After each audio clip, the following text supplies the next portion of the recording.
ఇలా కాదని ఆ భద్రకాళీ స్వరూపం గోదావరి నదిలో స్నానం చేసి పైకొచ్చింది. పైకొచ్చి కన్నెపిల్లగా కనపడింది. కనపడేటప్పటికీ ఇంత ఉగ్రస్వరూపము తగ్గిపోయి ఆమె చిటికిన వేలు పట్టుకుని మన ఇద్దరం పెళ్ళాడదామన్నాడు అని నడిచి వెడుతుంటే మునిమండలి కనపడింది. మునులు కనబడ్డారు. వాళ్ళు వీళ్ళిద్దరికీ మాకిద్దరికీ వివాహం చేయమన్నాడు.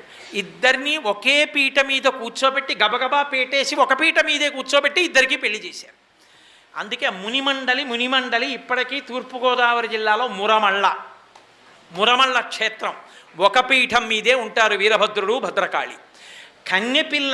కన్యపిల్ల రూపంలో వస్తే పెళ్లి చేసుకొని శాంతించాడు కనుక ఇప్పటికీ ఆ క్షేత్రానికి ప్రతిరోజు వశిష్ఠాది మహర్షులందరూ వచ్చి దర్శనం చేసుకుని వెడతారు.